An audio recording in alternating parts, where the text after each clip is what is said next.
sequência ao nosso estudo sobre os homens bomba do Senhor, eu quero trazer o testemunho de um homem bomba do Novo Testamento, em Mateus capítulo 3.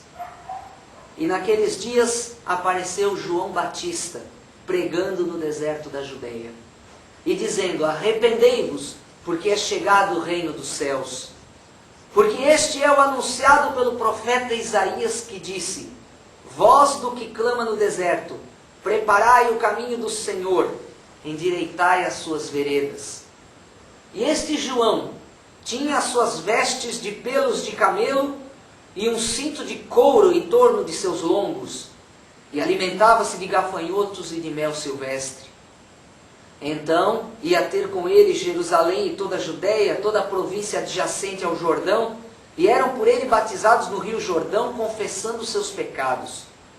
E vendo ele muitos dos fariseus e dos saduceus que vinham ao seu batismo, dizia-lhes: raça de víboras, quem vos ensinou a fugir da ira futura? Produzi, pois, frutos dignos de arrependimento.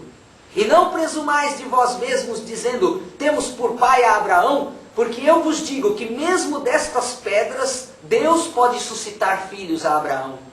E também agora está posto o machado à raiz das árvores. Toda árvore, pois, que não produz bom fruto, é cortada e lançada ao fogo. E eu, em verdade, vos batizo com água para o arrependimento. Mas aquele que vem após mim é mais poderoso do que eu, cujas alparcas não sou digno de levar. Ele vos batizará com o Espírito Santo e com fogo. E em sua mão tem a pá, e limpará a sua eira, e recolherá no celeiro o seu trigo, e queimará a palha com fogo, que nunca se apagará. Amado, João Batista foi um homem bomba do Senhor. Um homem que sabia do seu chamado, que cumpriu esse chamado, pagou um alto preço por aquilo que Deus colocou na vida dele, mas ele sabia que o mais importante era obedecer à voz de Deus. Um homem que já nasceu por um milagre, de uma mãe que era estéril, e que, segundo os relatos, principalmente no livro de Lucas, no Evangelho de Lucas, nós presumimos que ele já com uma certa idade, ainda novo, foi para o deserto.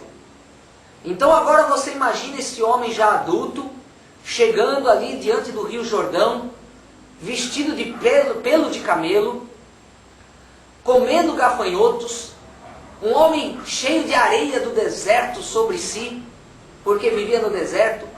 Eu fico imaginando uma pessoa descabelada, barbuda, um pelo de camelo cobrindo o seu corpo. Imagina o aspecto desse homem, e de repente ele se achega e fala para você: se arrependam porque o reino de Deus já é chegado. Qual seria a sua reação hoje? Imagina um mendigo aí dos nossos dias, uma pessoa que está aí na rua, maltrapilho, todo rasgado. Você andando aí no centro da cidade, de repente essa pessoa se levanta e começa a entregar uma palavra do Senhor para você. Qual seria a sua reação? Com certeza esse aspecto físico de João Batista era bem antissocial para a época. Por isso talvez que o ministério dele teve que se estabelecer no deserto. Porque eu acho que no templo, na cidade, ninguém o aceitaria. Mas esse homem surge como que surgisse do nada, mas em Deus, e começa a pregar: arrependam-se porque é chegado o reino dos céus. Ele tinha convicção de que ele era aquele de quem o profeta Isaías havia profetizado, que seria a voz que clamava no deserto, preparando o caminho do Messias. E os sacerdotes, os saduceus, os fariseus, os religiosos da época iam até lá. E qual a palavra que ele tinha? Mais uma bomba: raça de víboras. Quem vos ensinou a fugir da ira do futuro, da ira que Deus tem reservado para vocês? Produzam frutos dignos de arrependimento.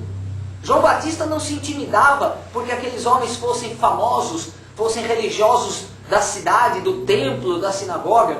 Ele trazia a palavra que cortava, a palavra que é a espada do Senhor. Era um homem bomba. Esse é o homem bomba que nós estamos falando, amado. Entenda, no mundo espiritual. E ele dizia mais: vocês se gabam, vocês se vangloriam, vocês acham que são os tais porque vocês são descendentes de Abraão? Pois Deus faz descendentes de Abraão dessas pedras que estão aqui no deserto.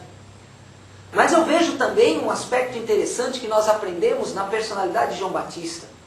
O homem bomba de Deus, o pregador ousado, ele é humilde. Ele é ousado para trazer uma palavra de confronto ao pecado, uma palavra que vai produzir fruto de arrependimento naquele que ouve, uma palavra que quebranta, que quebra os paradigmas do homem. Mas ao mesmo tempo ele dizia, olha, vai vir um que é maior do que eu. Convém que eu diminua, que ele cresça e eu diminua. Eu não sou digno de desatar a sandália dos pés dele. Olha, gente, eu batizo vocês com água para arrependimento, mas ele vai batizar com o Espírito Santo e com fogo. Então eu vejo que João Batista era um homem humilde, com plena consciência do chamado, do ministério que ele tinha, do papel dele na história do plano de Deus para o homem. Ele cumpriu esse papel, mas ele sabia que havia um maior do que ele que viria depois, que era nosso Senhor e Salvador Jesus Cristo. Então, o homem bomba não é alguém arrogante, não é alguém que vai intimar as pessoas, você tem que vir para a minha igreja, você tem que se converter, olha, você está errado, você vai para o inferno, você tem que aceitar a minha doutrina. Não é isso. Quando nós falamos homem bomba, é contra as hostes do inferno, é para destruir os pensamentos que levam o homem para o pecado, é para quebrantar o coração, é para confrontar com a palavra de Deus. E essa palavra tem que ser ministrada em amor. Essa palavra tem que ser pregada em amor, amor às almas. Mas também tem que ser pregada com firmeza. Nós não sabemos o dia de amanhã o que nós precisamos falar em nome de Jesus e fazer daqui para frente. Talvez eu ou você não sabemos se teremos chamados para mártires. Nem todos são chamados para mártires. Uns são chamados para simplesmente pregar para o seu vizinho. E glória a Deus por isso. Ninguém é maior nem menor por causa disso. Cada um cumprindo o seu chamado está fazendo aquilo que Deus estabeleceu. E isso é que alegra o coração do Pai. Então, eu estou relatando esse testemunho para que você seja corajoso, para que você seja mais ousado. Não necessariamente você vai ter que ir para o deserto, não necessariamente você vai ter que se alimentar de gafanhoto. Cada um tem o seu chamado, mas entenda que este testemunho está nas Escrituras para nos animar, para nos levar adiante. E João Batista pagou um preço muito caro. Nós sabemos que ele foi para o calabouço, foi para a prisão, e foi a sua cabeça entregue numa bandeja, numa festa de orgias, porque ele enfrentava, confrontava o pecado do rei Herodes e falava, não te é lícito possuir a mulher do teu irmão, é tua cunhada, é mulher do teu irmão, você está em adultério. Hoje, quantos que têm essa coragem? Então alimente-se dessa palavra e seja corajoso em nome do Senhor Jesus.